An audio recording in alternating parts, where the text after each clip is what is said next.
أعوذ بالله من الشيطان الرجيم. بسم الله الرحمن الرحيم.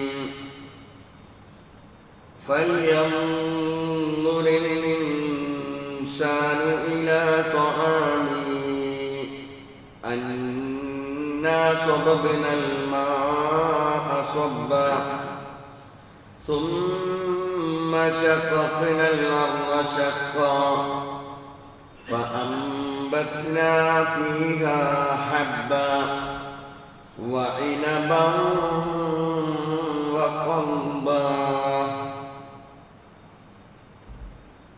ബഹുമാന്യരായ സത്യവിശ്വാസികളെ, വിശ്വാസിനികളെ, ലോകരക്ഷിതാവായ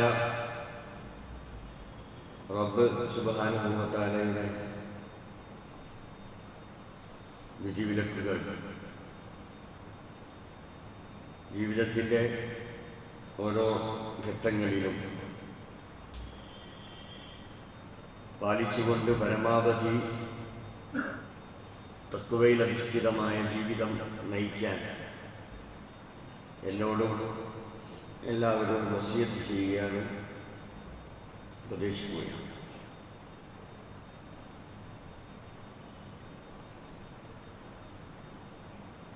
ഒരിക്കൽ ഒരു ദരിദ്രനായ മനുഷ്യൻ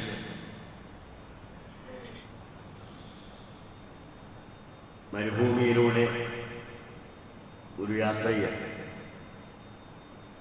അദ്ദേഹത്തിൻ്റെ കൈവശം ഒരു സഞ്ചി. ആ സഞ്ചിയിൽ കുറച്ച് റൊട്ടി കഷ്ണമുണ്ട്, ഒരു പാത്രത്തിൽ കുറച്ച് വെള്ളമുണ്ട്.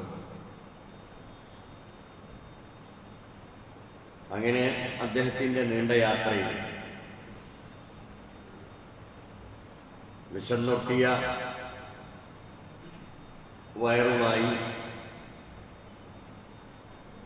ക്ഷീണത്തിൻ്റെ മേൽ ക്ഷീണമായി യാത്ര ചെയ്തുകൊണ്ടിരിക്കുമ്പോൾ അദ്ദേഹത്തിൻ്റെ കൈവശമുണ്ടായിരുന്ന ഈ റൊട്ടി കഷ്ണമെടുത്ത് അദ്ദേഹം വെള്ളത്തിൽ മുക്കി അതിൽ പൊതിർത്തി അത് കഴിച്ചു. കുറച്ച് വെള്ളവും കുടിച്ചു. സ്വാഭാവികമായും അദ്ദേഹത്തിന് വല്ലാത്ത എന്തെന്നില്ലാത്ത ഒരു നിർവൃത്തി, അല്പം വിശപ്പ് നീങ്ങിക്കിട്ടി. സന്തോഷമായി അല്ലാഹുവിന് ശുക്ർ ചെയ്തു. അൽഹംദുലില്ലാഹ് എന്ന ശുക്ർ ചെയ്ത് സമാധാനത്തോടുകൂടി അവിടെ ഇരുന്നു. അങ്ങനെ വീണ്ടും അദ്ദേഹത്തിൻ്റെ യാത്രാമധ്യേ അങ്ങകലെ ഒരു കുടിലിൽ ഒരുപാട് ആളുകളെ കാണുന്നു. അവിടെ വമ്പിച്ച ഒരു സൽക്കാരം നടക്കുകയാണ്. വിഭവസമൃദ്ധമായ ഭക്ഷണങ്ങളുണ്ട്, വ്യത്യസ്ത ഐറ്റംസുകളുണ്ട്. എല്ലാവരും വളരെ ആഹ്ലാദഭരിതമാണ്. ഒരു മംഗളത്തിൻ്റെ അന്തരീക്ഷം ഉണ്ടാകുമ്പോൾ സ്വാഭാവികമായും ഉണ്ടാകുന്ന ഒരവസ്ഥ നമ്മളോടാരും പറഞ്ഞറിയിക്കേണ്ടതില്ല. അങ്ങനെയുള്ള ഒരവസ്ഥ കാണുകയാണ്. അദ്ദേഹം അദ്ദേഹത്തിൻ്റെ വഴിക്ക് പോയി. ഇതാണ് അദ്ദേഹത്തെ കുറിച്ച് പിന്നെ പറയപ്പെടുന്ന ചരിത്രം. ഇവിടെ രണ്ടും രീതിയിലുള്ള അവസ്ഥയെ നമ്മൾ കാണുകയാണ്. ഒന്ന് ഭക്ഷണം ഇല്ലായ്മ കൊണ്ടുള്ള പ്രയാസം, മറ്റൊന്ന് വിഭവസമൃദ്ധമായ ഭക്ഷണം ഇഷ്ടംപോലെ കഴിക്കാനുണ്ട്, ഇഷ്ടംപോലെ ബാക്കിയുണ്ട്. ഈ രണ്ട് വിഷയം ഒരു താരതമ്യം നമ്മൾ നടത്തിയാൽ നമ്മൾക്ക് കിട്ടുന്ന ഒരു റിസൾട്ട്, ആ ഒരു റിസൾട്ടിനെ കുറിച്ചാണ്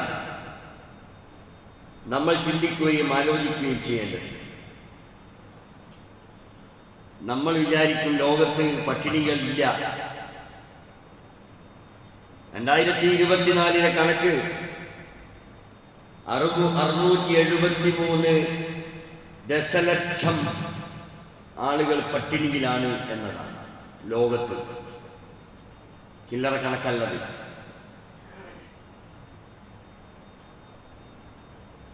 ആഫ്രിക്കയിലും അതുപോലെ തന്നെ പടിഞ്ഞാറൻ ഏഷ്യയിലും ഒക്കെ ദിവസവും ഈ പട്ടിണി വർദ്ധിച്ചു വരുന്നു എന്ന പുതിയ കണക്കുകൾ കൂടി നമ്മളിലേക്ക് എത്തുമ്പോൾ ലോകത്തിൻ്റെ സ്ഥിതി എന്താണെന്ന് നമ്മളൊന്ന് പഠിക്കണം. നമ്മളിങ്ങനെ ഭക്ഷണം കഴിക്കുമ്പോൾ നമ്മൾ വിചാരിക്കുന്നേ ലോകത്ത് അല്ലെങ്കിൽ നമ്മുടെ നാട്ടിലൊന്നും ആരുമില്ല, പട്ടിണി പാവങ്ങളില്ല എന്നൊരു പക്ഷേ നമ്മൾ വിചാരിച്ചേക്കാം. തെറ്റാണ്. ലോകത്ത് അത്രമാത്രം പട്ടിണികളുണ്ട് എന്ന് മാത്രമല്ല, ദിനം പ്രതി പട്ടിണിക്കാർ വർദ്ധിച്ചു വരുന്നു എന്നതാണ്. എന്തിനേറെ ഗസയിൽ ഒരു റൊട്ടിക്കഷ്ടത്തിന് വേണ്ടി ഉണ്ടായ തിക്കും തിരക്കും നമ്മൾ അറിഞ്ഞല്ലോ. നമ്മളത് മനസ്സിലാക്കിയവരല്ലേ നമ്മൾ. ഇങ്ങനെ ലോകത്തിന്റെ നാനാഭാഗത്തും ഇങ്ങനെ ഭക്ഷണത്തിന് വേണ്ടിയുള്ള, ആഹാരത്തിന് വേണ്ടിയുള്ള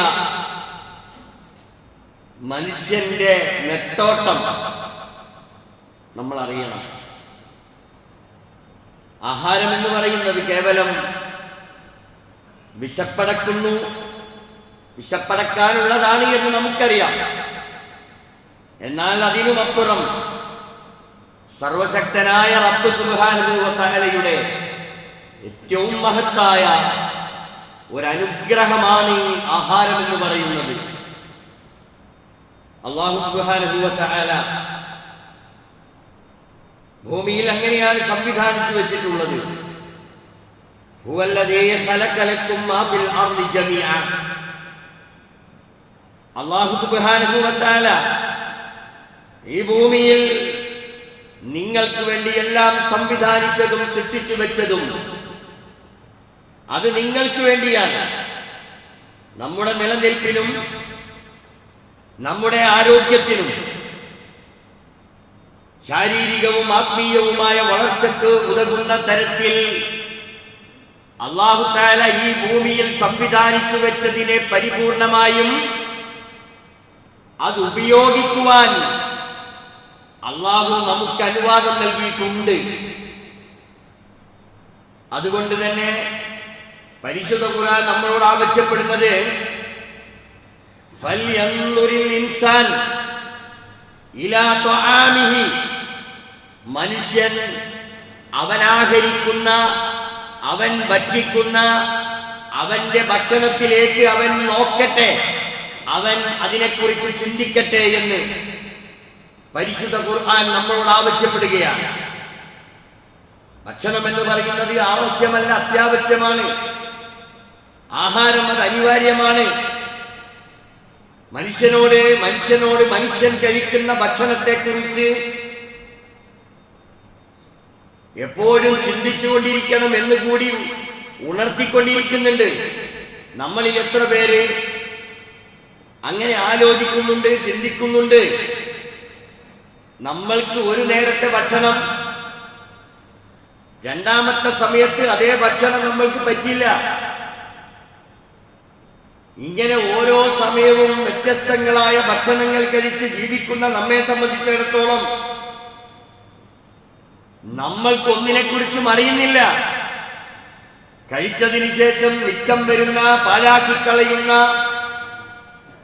ഭക്ഷണം അത് എത്രമാത്രമുണ്ട് എന്നതിനെ കുറിച്ചൊക്കെ ഞാനും നിങ്ങളും ആലോചിക്കുകയും മനസ്സിലാക്കുകയും ചെയ്യേണ്ടതുണ്ട്. ഒരു നേരത്തെ ഭക്ഷണം കിട്ടാതെ പട്ടിണി കിടന്ന് വിശപ്പ് അനുഭവിച്ച് പ്രയാസപ്പെടുന്നവർ ഒരു ഭാഗത്തുണ്ടാകുമ്പോൾ, ഭക്ഷണം കഴിച്ച് അതിന്റെ ആധിക്യം കൊണ്ട് അമിതമായ ഭക്ഷണം കഴിച്ചതിന്റെ പേരിൽ മരുന്ന് കഴിച്ചുകൊണ്ടിരിക്കുകയാണ്, ആശുപത്രികളിൽ അഡ്മിറ്റ് ചെയ്യപ്പെടുകയാണ്. ഇത് രണ്ടും സംഭവിക്കുന്നത് ഭക്ഷണത്തിന്റെ പേരിലാണ് എന്നതിനെ കുറിച്ച് നമ്മൾ അറിയണം. അതേപോലെ തന്നെ നമ്മൾ ചിന്തിക്കേണ്ട ഏറ്റവും പ്രധാനമായിട്ടുള്ള സംഗതി, നമ്മൾ കഴിക്കുന്ന ആഹാരം, നമ്മുടെ ഭക്ഷണം അത് ഹലാലാകണം എന്നതാണ്. കണിശമായ നിലപാട് ആ വിഷയത്തിൽ ഉണ്ടാകണം.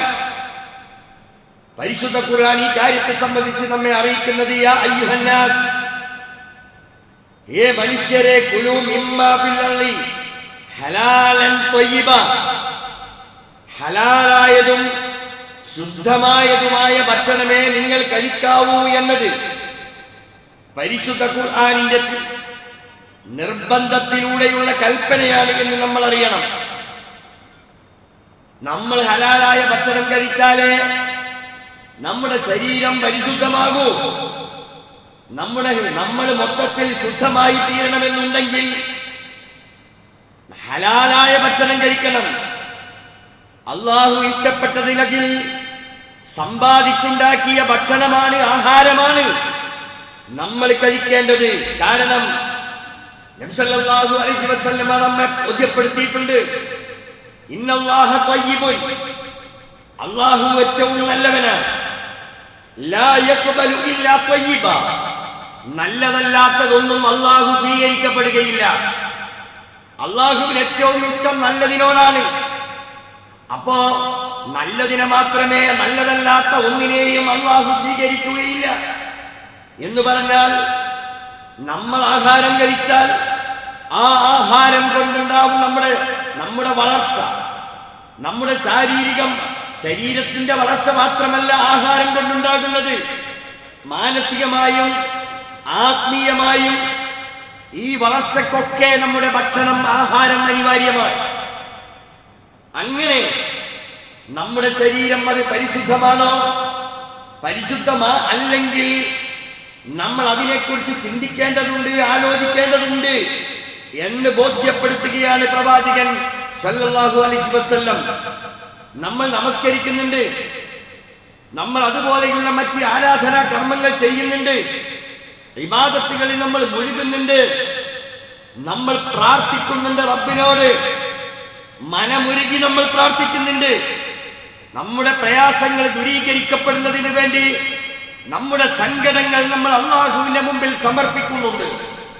പക്ഷേ ഈ സങ്കടങ്ങൾ അള്ളാഹു കേൾക്കാൻ, ഈ സങ്കടങ്ങൾക്ക് പരിഹാരം കിട്ടണമെങ്കിൽ നമ്മൾ കഴിക്കുന്ന, നമ്മൾ ആഹരിക്കുന്ന നമ്മുടെ ഭക്ഷണം അത് ശുദ്ധമായിരിക്കണമെന്നതാണ്.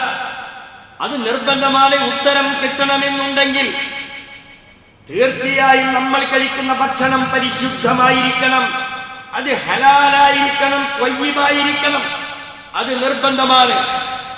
ഇമാം ഗസ്സാലി റഹിമഹുല്ലാ അദ്ദേഹത്തിന്റെ ഗ്രന്ഥത്തിൽ അദ്ദേഹം രേഖപ്പെടുത്തിയത്, ഹലാലാഹാരം, അനുവദനീയമായ ഭക്ഷണം, അള്ളാഹുവിലേക്ക് നമ്മൾ ചെയ്യുന്ന, നമ്മളിൽ നിന്ന് എത്തുന്ന നമ്മുടെ പ്രാർത്ഥനകളുടെ പാത വെട്ടിത്തെളിയിക്കുന്നു എന്ന്. നമ്മൾ അള്ളാഹുവിലേക്ക് ദുആ ചെയ്യുന്നുണ്ട്, ആ ദുആ, അള്ളാഹുവിലേക്ക് എത്തുന്ന വഴി, ആ മാർഗം അത് കൃത്യമായി തുറന്നു നിൽക്കണമെങ്കിൽ, അതൊരു വെട്ടിത്തെളിയിച്ച പാതയാകണമെങ്കിൽ നമ്മുടെ ആഹാരം ശുദ്ധമായിരിക്കണം. തീർച്ചയായും ഹറാമിൽ വളർന്ന ശരീരം, ഗസ്സാലി റഹിമഹുല്ലാ പറയാ, നമ്മൾ ഹറാമിലൂടെ നമ്മളെ വളർത്തിയിട്ടുണ്ടെങ്കിൽ ആ ഹറാമിലൂടെ വളർന്ന നമ്മുടെ ശരീരം അത് നരകത്തിനോട് ഏറ്റവും അടുത്ത് നിൽക്കുന്നതാണ് എന്ന് ഗസ്സാലി റഹിമഹുല്ലാ നമ്മെ ബോധ്യപ്പെടുത്തിയിട്ടുണ്ട്. അതുകൊണ്ട് തന്നെ നമ്മൾ അറിയണം, നമ്മുടെ ഭക്ഷണം, നമ്മൾ കഴിക്കുന്ന ആഹാരം, നമ്മുടെ മക്കൾക്ക് കൊടുക്കുന്ന നമ്മുടെ ആഹാരം, നമ്മുടെ കുടുംബത്തിന് കൊടുക്കുന്നത്, ഇത് തീർത്തും ശുദ്ധമായിരിക്കണം, പരിശുദ്ധമായിരിക്കണം. അത് അനിവാര്യമാണ്. ഹറാമായ ഭക്ഷണത്തിന്റെ അപകടം എന്തുമാത്രമുണ്ട് എന്നറിയുമോ? റസൂലുള്ളാഹി സ്വല്ലല്ലാഹു അലൈഹി വസല്ലം പറഞ്ഞു, അർറജുലു യുതീലു സഫർ, ഒരു മനുഷ്യൻ അവൻ ഒരു നീണ്ട യാത്രയിലാണ്, അശ്ഗസ് വ അഖ്ബർ, അവൻ അങ്ങേയറ്റം ക്ഷീണിച്ച് അവശനായിട്ടുണ്ട്, അങ്ങനെയുള്ള ഒരു യാത്രയിലാണ്.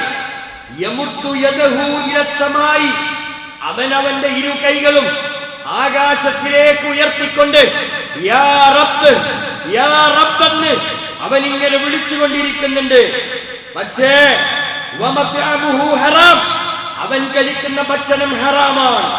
വമശ്റബുഹു ഹറാം, അവൻ കുടിച്ചുകൊണ്ടിരിക്കുന്ന പാനീയം അത് ഹറാമാണ്. ഫഅന്നാ യുസ്തജാബ്, പിന്നെ എങ്ങനെയാണ് അവന്റെ പ്രാർത്ഥനകൾക്ക് ഉത്തരം കിട്ടുക എന്ന ചോദ്യം നമ്മൾ അറിയണം. നമ്മുടെ പ്രാർത്ഥനകൾക്ക് ഉത്തരം കിട്ടുന്നില്ല. പലപ്പോഴും നമ്മുടെ ആശങ്കയാണ്. നമുക്കൊക്കെയുണ്ട് ഇത്തരത്തിലുള്ള ആശങ്ക. ഞാൻ എത്ര കാലമായി ഞാൻ ഇബാദത്തുകൾ ചെയ്യുന്നു, ഞാൻ എത്ര കാലമായി സൽക്കർമ്മങ്ങൾ ചെയ്യുന്നു, ഞാൻ സക്കാത്ത് കൊടുക്കുന്നു, ഞാൻ നമസ്കരിക്കുന്നു, ധാരാളമായി റബ്ബിനോട് ഞാൻ പ്രാർത്ഥിച്ചു കൊണ്ടിരിക്കുന്നു. പക്ഷേ എനിക്കൊരു ഒരു നിലക്കും എനിക്ക് സമാധാനമില്ല. വ്യക്തിപരമായിട്ടില്ല, കൗടുംബികമായിട്ടില്ല, മക്കളിലില്ല. എന്നും രോഗമാണ്, എന്നും പ്രതിസന്ധിയാണ്, എന്നും വിഭ്രാന്തിയാണ്, എന്നും പ്രയാസമാണ്. ഇതൊക്കെ ഓരോരുത്തർക്കുമുള്ള ആശങ്കകളാണ്. പക്ഷേ അതിന്റെയൊക്കെ അടിസ്ഥാന തലത്തിലേക്ക് നമ്മൾ തിരിഞ്ഞു നോക്കിയാൽ കൃത്യമായ കാരണങ്ങളുണ്ട്.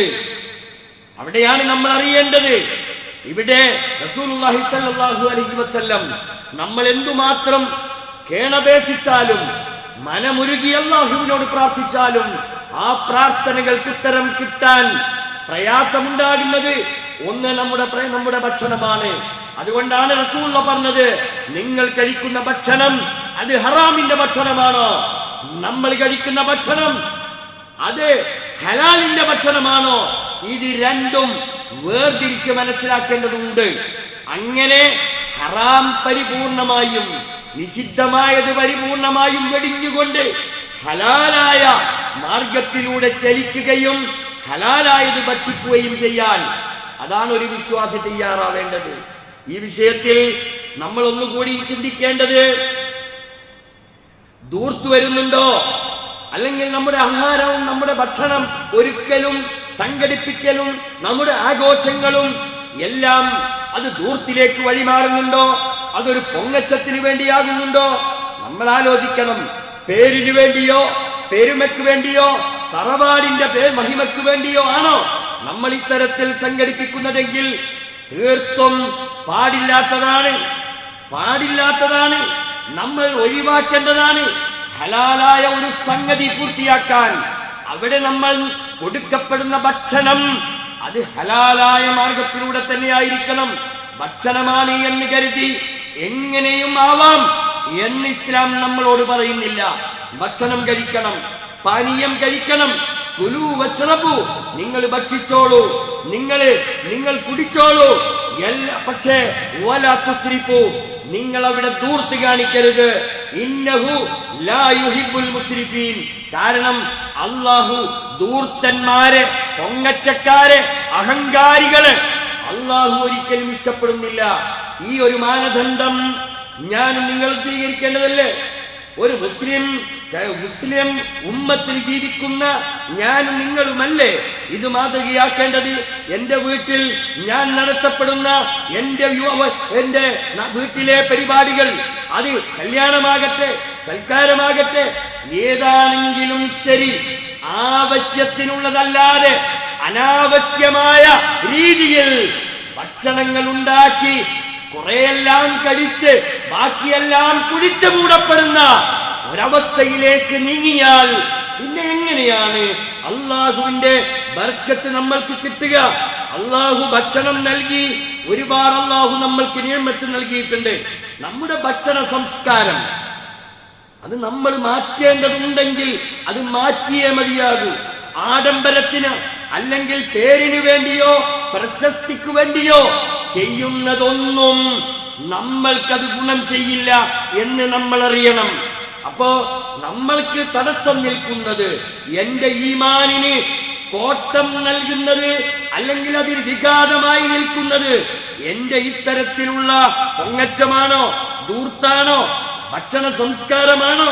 അതിനെക്കുറിച്ച് ഞാനാണ് എന്നെക്കുറിച്ച് കൂടുതൽ ചിന്തിക്കേണ്ടത്.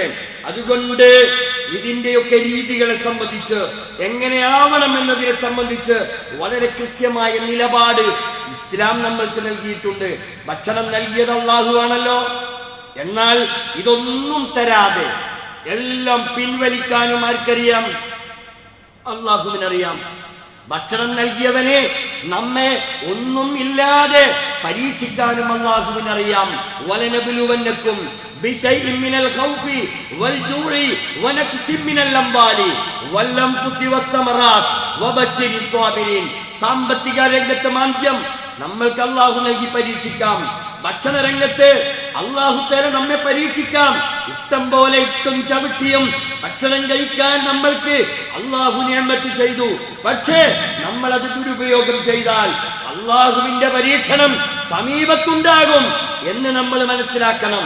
അങ്ങനെ ഏത് വിധേനയും പരീക്ഷണത്തെ കൂടി അഭിമുഖീകരിക്കേണ്ടി വരും എന്ന് നമ്മൾ അറിയുക. തീർന്നില്ല, പരലോകത്ത് ഈ വിഷയത്തെക്കുറിച്ച് നമ്മൾ ചോദ്യം ചെയ്യപ്പെടും. അത് തീർച്ചയാണ്. നമുക്കറിയാം, വിശപ്പ് സഹിക്കാൻ വയ്യ, അങ്ങേയറ്റത്തെ പ്രയാസ സന്ദർഭത്തിൽ മുഹമ്മദുർ റസൂലുള്ളാഹി സ്വല്ലല്ലാഹു അലൈഹി വസല്ലമയും തന്റെ അനുചരന്മാരായ അബൂബക്കർ സിദ്ദീഖ് റളിയല്ലാഹു അൻഹു, ഉമർ ഖത്താബ് റളിയല്ലാഹു അൻഹു, ഇവര് മൂന്നുപേരും കൂടി ഭക്ഷണത്തിന് പ്രയാസപ്പെട്ടപ്പോ ഒരു രാത്രിയിൽ അബൂ അയ്യൂബ് അൽ അൻസാരിയുടെ വീട്ടിലേക്ക് കയറി ചെല്ലുകയാണ്. അവിടെ ചെന്നപ്പോണ്ടായിരുന്ന റൊട്ടിയും മറ്റുമൊക്കെ കഴിച്ച് അൽഹംദുലില്ലാഹ് ആശ്വാസമായി. ആ സമയത്ത് മുഹമ്മദുർ റസൂലുള്ളാഹി തന്റെ അനുചരന്മാരോട് ഒരു പരിശുദ്ധ ഖുർആനിലെ ഒരായത്ത് ഓതി കൊടുക്കുകയാണ്.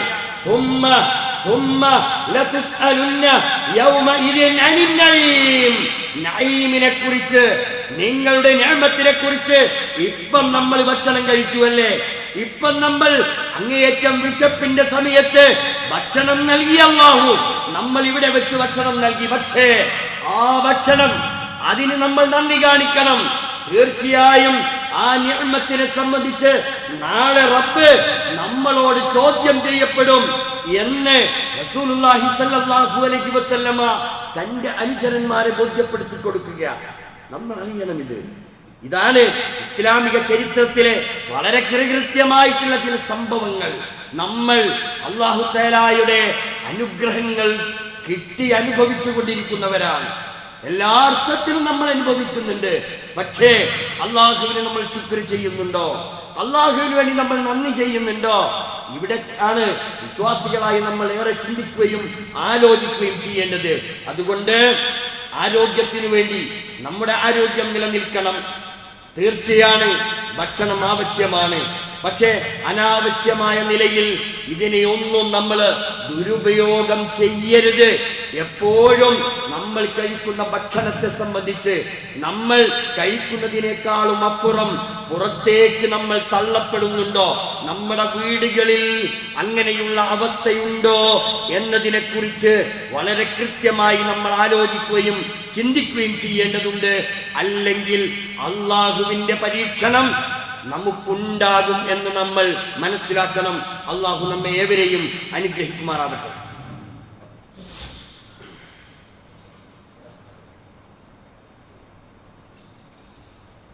അൽഹംദുലില്ലാഹി റബ്ബിൽ ആലമീൻ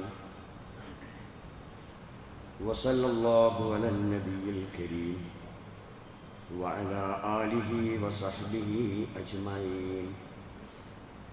അയ്യുഹൽ ഇഖ്വാനു വൽ അഖവാത്ത് ഊസീകും വഇയ്യായ സാനിയം ബിതഖ്വല്ലാഹ്.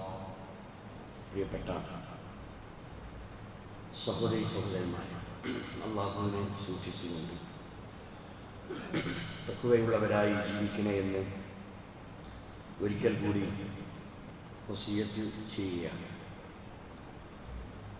ഇന്ന് ഒക്ടോബർ 10 ലോക മാനസികാരോഗ്യ ദിനമായി ആചരിക്കുകയാണ്. എന്താണ് ആരോഗ്യം? രോഗമില്ലാത്ത ഒരവസ്ഥക്ക് മാത്രമാണോ ആരോഗ്യം എന്ന് പറയുന്നത്? നമ്മുടെ ശരീരവും അതുമാത്രമല്ല, നമ്മുടെ മനസ്സും, നമ്മുടെ ആത്മാവ്, നമ്മുടെ വിചാരം, ഇതെല്ലാം ഒരു സന്തുലനാവസ്ഥ നിലനിൽക്കണം എന്നതാണ് ഇസ്ലാം ആവശ്യപ്പെടുന്നത്. ഇത്രയും നേരം നാം സംസാരിച്ചത് നമ്മുടെ നല്ല ആരോഗ്യത്തിനു വേണ്ടി, ശാരീരികമായ ആരോഗ്യം, അതിലൂടെ മാനസികമായ ആത്മീയമായ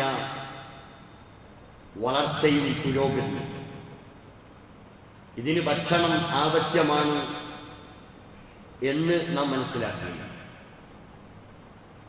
അതുപോലെ നമ്മുടെ മനസ്സിന് കിട്ടേണ്ട ഭക്ഷണമുണ്ട്. മനസ്സ് വളരെ കൃത്യമായ നിലയിൽ നിലനിൽക്കണം. ശരീരവും മനസ്സും അതൊക്കെ വളരെ ഒരു സന്തുലിതമായ ഒരു ലെവലിലൂടെ നീങ്ങിക്കൊണ്ടിരിക്കണം. ഖുർആൻ അതിന് പല മരുന്നുകളും പല ചികിത്സയും. നമ്മുടെ മനസ്സിന് ചാഞ്ചാട്ടമുണ്ടാകുമ്പോൾ, നമ്മുടെ മനസ്സ് അനുഭവിക്കുന്ന പല വിധത്തിലുള്ള രോഗങ്ങൾ ഉണ്ടാകുമ്പോൾ, ആ മാനസികമായ ആ രോഗത്തിനെ കൃത്യമായ നിലയിൽ ചികിത്സിക്കുക, ആ ചികിത്സ നമ്മൾ നടത്തിക്കൊണ്ടിരിക്കണം എന്നതാണ്. പരിശുദ്ധ ഖുർആൻ പറഞ്ഞു, അലാ ബിദിക്രില്ലാഹി തത്മഇന്നുൽ ഖുലൂബ്. നിങ്ങളുടെ ഹൃദയങ്ങൾക്ക് സമാധാനമുണ്ടാകും, ഹൃദയത്തിന് ശാന്തിയുണ്ടാകും. നിങ്ങൾ അല്ലാഹുവിനെ കുറിച്ച് ഓർക്കണം. അല്ലാഹുവിനെ കുറിച്ച് സ്മരിച്ചാൽ നിങ്ങളുടെ ഹൃദയങ്ങൾക്ക് മാറ്റമുണ്ടാകും. നമ്മൾക്ക് സങ്കടമുണ്ടാകാറുണ്ട്, നമ്മൾക്ക് വിഷമമുണ്ടാകാറുണ്ട്. അത് മനസ്സിന്റെ രോഗമാണ്. ആ വിഷയം നമ്മളത് പങ്കിടേണ്ട ആളുകളുമായി പങ്കിടുമ്പോൾ, നമ്മൾ സ്നേഹിക്കുന്നവരുമായി നമ്മുടെ പ്രയാസങ്ങൾ നമ്മൾ ചർച്ച ചെയ്യുമ്പോൾ, നമ്മുടെ വിഷമങ്ങളെ അവതരിപ്പിക്കുമ്പോൾ ആ പ്രയാസങ്ങൾക്ക് പരിഹാരമുണ്ടാകുന്നു എന്നതാണ്. മനസ്സിനെ നമ്മൾ വിശ്രമം കൊടുക്കണം എന്നത് ഇസ്ലാം പഠിപ്പിക്കുന്ന മറ്റൊരു ചികിത്സ രീതിയാണ്. മനസ്സിന് നമ്മൾ വിശ്രമം കൊടുക്കണം.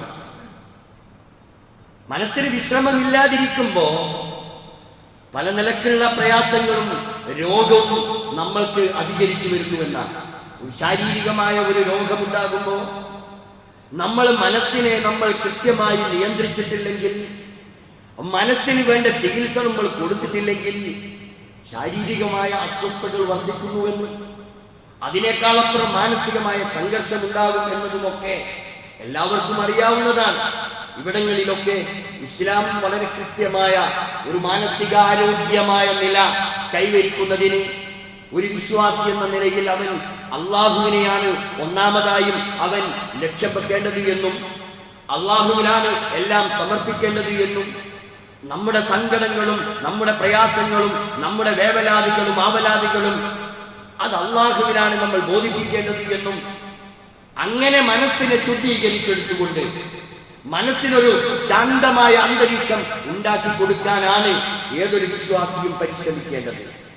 അതേപോലെ തന്നെ മാനസികമായിട്ടുണ്ടാകുന്ന പ്രയാസങ്ങൾ വരുമ്പോൾ ഇസ്ലാം പഠിപ്പിക്കുന്ന മറ്റൊരു സംഗതി എന്താന്ന് പറഞ്ഞാൽ പ്രതീക്ഷ കൈവിടരുത് എന്നതാണ്. പ്രതീക്ഷ ഒരിക്കലും കൈവിടരുത്. എപ്പോഴും നമ്മൾക്ക് ഒരു പ്രതീക്ഷ വേണം. പ്രാർത്ഥനയും ചേർന്ന് വരണം. പ്രതീക്ഷയോടൊപ്പം പ്രാർത്ഥന കൂടി ഉണ്ടാകുമ്പോൾ നമ്മുടെ മനസ്സ് എന്തുമാത്രം സംഘർഷമാണോ അവിടെ അയവ് വരാനും, നമ്മൾ അല്ലാഹുവിലേക്ക് അങ്ങ് ലയിച്ചു ചേരുമ്പോൾ തീർച്ചയായും അവിടെ പരിഹാരമുണ്ടാകുന്നു എന്നതാണ്. ദേഷ്യപ്പെടുന്നത് ഒരു മാനസിക ഒരവസ്ഥയാണ്. നമ്മുടെ മനസ്സിന്റെ ഒരു അവസ്ഥയാണ് ദേഷ്യപ്പെടുക എന്നത്. അത്തരം ഘട്ടത്തിൽ റസൂലുള്ളാഹി സ്വല്ലല്ലാഹു അലൈഹി വസല്ലമ പല സംഗതികളും നമ്മളോട് നിർദ്ദേശിച്ചിട്ടുണ്ട്. നിങ്ങൾ ഒന്നുവെടുത്താൽ ദേഷ്യം മാറും എന്ന് പഠിപ്പിച്ചിട്ടുണ്ട്. എന്തുമാത്രം ഒരു വല്ലാത്തൊരു ചികിത്സ രീതിയാണത്. റസൂലുള്ള പഠിപ്പിച്ചതാ. നിങ്ങൾ ഒന്നുവെടുത്തോളൂ. നിന്നവനോട് റസൂലുള്ള പറഞ്ഞു നീ ഇരിക്കണം. ദേഷ്യപ്പെടുന്നവനോട് റസൂലുള്ള പറഞ്ഞു നീ ഇരിക്ക്. ദേഷ്യം എന്ന് പറയുന്ന ഒരു രോഗം, ആ രോഗം അത് ക്ഷമിക്കാൻ, അത് ഇല്ലാതെയായി പോകാനുള്ള മാർഗം റസൂലുള്ളാഹി സ്വല്ലല്ലാഹു അലൈഹി വസല്ലം ഇങ്ങനെ ഏതേത് പ്രശ്നങ്ങളുണ്ടോ ആ പ്രശ്നങ്ങൾക്കൊക്കെ പരിഹാരം ഇസ്ലാം നിർദ്ദേശിച്ചിട്ടുണ്ട്. ഒന്നാമതായി നമ്മൾ അള്ളാഹുവിലേക്ക് മടങ്ങുക, നമ്മളെല്ലാം അള്ളാഹുവിൽ സമർപ്പിക്കുക, എന്നിട്ട് ശാന്തമായ മനസ്സിന്റെ ഉടമയായി തീരുക. ഖുർആൻ നമ്മൾ പാരായണം ചെയ്യുക, ഖുർആനിലൂടെ നമ്മൾ സഞ്ചരിക്കുക, നമ്മുടെ മനസ്സിന്റെ പ്രയാസങ്ങൾ ദൂരീകരിക്കപ്പെടും എന്ന് റസൂലുള്ളാഹി സ്വല്ലല്ലാഹു അലൈഹി വസല്ലം പറഞ്ഞിട്ടുണ്ട്. ഇങ്ങനെ ശാരീരികമായി, മാനസികമായി, ആത്മീയമായി എല്ലാ സന്ദർഭത്തിലും ചികിത്സ ആവശ്യം വരുമ്പോൾ ഖുർആൻ നിർദ്ദേശിക്കുന്ന തരത്തിലുള്ള ചികിത്സയിലൂടെ അതിനെ പ്രയാസങ്ങളെല്ലാം ദൂരീകരിച്ചുകൊണ്ട് മുന്നോട്ട് പോകുന്ന സത്യവിശ്വാസികളായി നമ്മൾ ജീവിക്കുക. അള്ളാഹു നമ്മെ എല്ലാവരെയും അതിന് അനുഗ്രഹിക്കുമാറാവട്ടെ. സത്യം മനസ്സിലാക്കുകയും അത് ഉൾക്കൊള്ളുകയും ചെയ്യുന്ന യഥാർത്ഥ മുത്തഖികളിൽ അള്ളാഹു നമ്മെ ഏവരെയും ഉൾപ്പെടുത്തി അനുഗ്രഹിക്കുമാറാവട്ടെ. ഒരുപാട് പ്രയാസങ്ങൾ, ബുദ്ധിമുട്ടുകൾ നമ്മുടെ ജീവിതത്തിലൊക്കെ ഉണ്ടാകാം. അള്ളാഹു സുബ്ഹാനഹു വ തആല അവന്റെ മഹത്തായ ഫദ്ല് കൊണ്ട് അതെല്ലാം ദൂരീകരിച്ച് തരുമാറാവട്ടെ. ശാരീരികമായി മാനസികമായി പ്രയാസം അനുഭവിക്കുന്നവർക്ക് അള്ളാഹു സുബ്ഹാനഹു വ തആല സമാധാനം നൽകി അനുഗ്രഹിക്കുമാറാവട്ടെ.